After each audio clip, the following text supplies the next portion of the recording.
Atlanta, in fact, his worst shooting night in a month. Here's Kobe. Oh, sweet move. Knocked away by Kobe. Great hustle by Kobe. He's going to score. From Elgin Baylor's Laker record. For three again. Yes!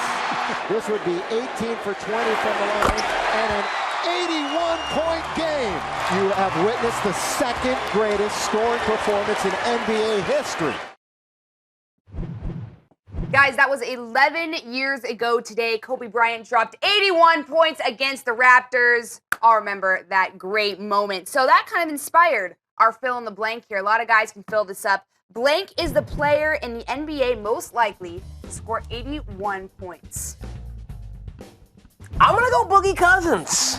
DeMarcus Cousins here is why. I think of some of the other great scorers in the NBA, and they usually have another great player alongside them, or two to occupy shots and opportunities. You think about Kyrie or LeBron in Cleveland. You think about all the talent there in Golden State. You can go to the triumvirate there in Minnesota. I mean, you see the way Denver is scoring. They don't have a superstar outside of Nikola Jokic in my eyes, but the Sacramento Kings have one identifiable superstar player. Now that Rudy Gay is hurt, all the offense can and should go through Boogie. He's added the three-point shot to his game. He can dominate in the low block. He makes his free throws. He has no offensive holes as far as putting the ball in the bucket. The only thing that holds him back, I think, is he doesn't play the amount of minutes that some of these other superstars play in the upper 30s. If he does get a game, though, where it's tight and he's playing all the time, or it goes into overtime or a double OT, I can see Boogie chucking up 30, 40 shots, getting to the line 20 times and scoring 80. I am going to go to one of those teams that is ripe with talent, and it is Golden State. Thought about Durant, but I'm going to go Klay Thompson. From what we saw earlier this year, that 60-burger he dropped without playing any of the fourth quarter was pretty incredible, especially when you dive in the stats of, the fact that he took, 9 dribbles and had the ball for a total of, a minute and 29 seconds, and he still was able to drop 60 points while basically playing 3 quarters. It takes someone that can get that hot. And we've seen 37 points in a quarter. That's a record. No one, even Wilt 100 never dropped 37 in a quarter. They got to come in bunches. And for Klay Thompson, who's such a pure, beautiful shooter, I think his form is actually even more pure than Steph's. That when he can get hot and that basket starts looking bigger and more ocean-like, and they just start falling in, and then they start feeding. Ooh, Klay's got one of them special nights. Let's keep feeding him. Let's keep feeding him. And then the game is close.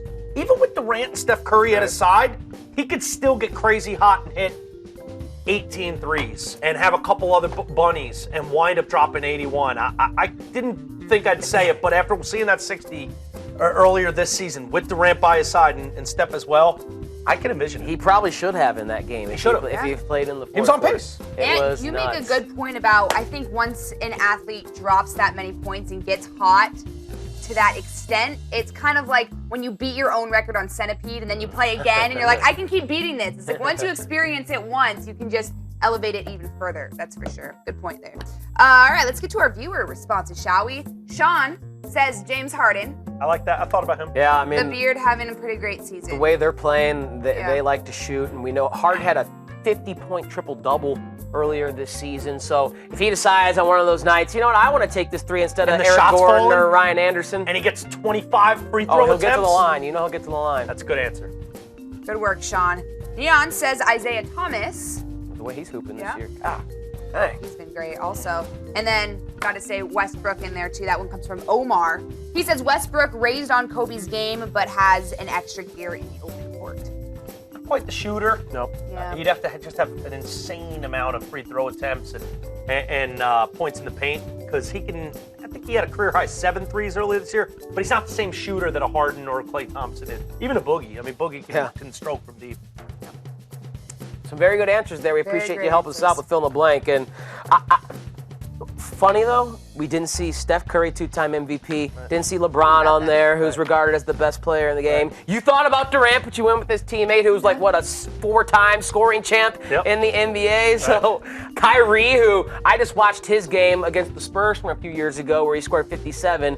You know, Kyrie can get hot, but those names not mentioned. No. This speaks to the depth of talent we have in the NBA. It's a superstar-driven league, and there's a lot of them out there. Oh, yeah.